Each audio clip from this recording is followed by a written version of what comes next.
భారత రాజకీయాలు ఎప్పుడూ హుషారుగానే ఉంటాయి. ఎన్నికలు ఎదురుగా ఉన్న 10 ఏళ్ల తర్వాత ఉన్న పరిస్థితి మారదు. అలాంటి రాజకీయాలకు ఇప్పుడు బ్రేక్ పడింది. అందరూ భారత్ మాతాకి జై అనే నినాదమే చేస్తున్నారు. దేశంలో రాజకీయాల పరంగా ఎన్ని విభేదాలున్నా దేశానికి సంబంధించి మాత్రం అందరూ ఒకటయ్యారు. ఎవరైనా ఒకరిద్దరు పాకిస్తాన్ దాడులకు వ్యతిరేకంగా మాట్లాడినా ప్రజలు వారిని పట్టించుకోవడం మానేశారు. పహల్గాంలో జరిగిన దాడి చిన్నది కాదు. ఇది భారతదేశ సార్వభౌమత్వాన్ని సవాల్ చేసిన ఘటన. మన భూభాగంలోకి వచ్చి ఉగ్రవాదులు చేసిన సవాల్. అది కూడా పాకిస్తాన్ ఆర్మీ చీఫ్ వారం రోజుల ముందు హెచ్చరించి చేయించిన ఘోరం. ఇలాంటి వాటిని ఉపేక్షించాలని ఏ దేశమూ అనుకోదు. పాక్ ఉగ్ర శిబిరాలపై భారత్ చేసిన దాడులపై రాజకీయ పార్టీలన్నీ హర్షం వ్యక్తం చేశాయి. కాంగ్రెస్ పార్టీ సహా అందరూ సైన్యాన్ని ప్రశంసించారు. దేశం కోసం సాహసం చేసిన వైనాన్ని అభినందించారు. ఈ క్రెడిట్ కోసం ఏ ఒక్క పార్టీ ప్రయత్నం చేయటం లేదు. అది కూడా మంచి ప్రయత్నమే. దాడుల ఘనత మాదేనని చెప్పుకునేందుకు రాజకీయ నేతలు ప్రయత్నిస్తే అది రాజకీయం అవుతుంది. అందరూ ఈ విషయంలో దేశం ఫస్ట్ అనే రాజకీయం చేస్తున్నారు. ప్రభుత్వం అఖిలపక్షాన్ని పిలిచి అందరికీ ఏం జరిగిందో చెప్పింది కూడా.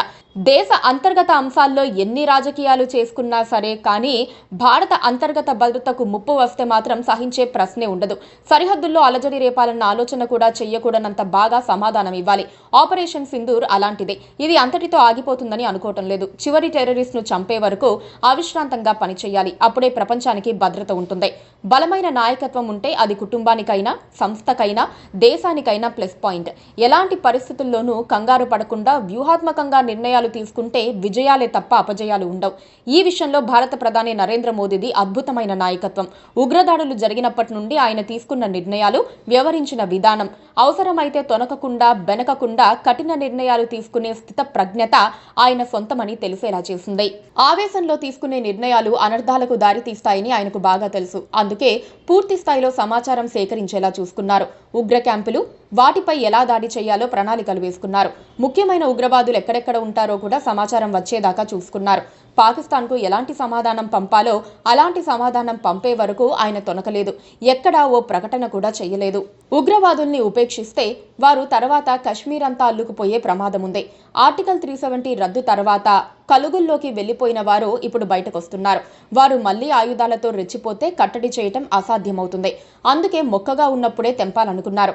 అయితే ప్రతిఘటన ఉండకుండా ఉండదు. అందుకే భారత పౌరుల్ని ప్రధాని నాయకత్వంలో రెడీ చేశారు. సివిల్స్ మాక్ డ్రిల్స్ నిర్వహింపజేశారు. అయితే ఇవన్నీ ఒక్కరిలోనూ భయం పుట్టించలేదు.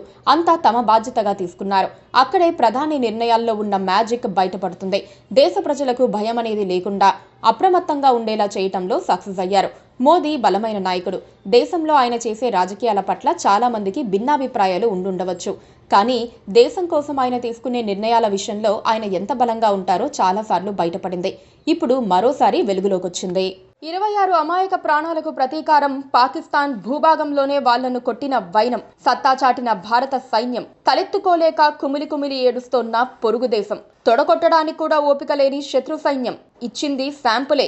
అసలుది ఇంకా ఉందంటోన్న నవభారతం. ఇక మాటలు లేవు, మాట్లాడుకోవటాలు లేవు, direct యాక్షనే.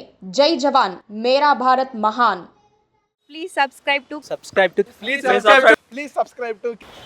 to KTV Telugu. KTV Telugu. KTV Telugu channel.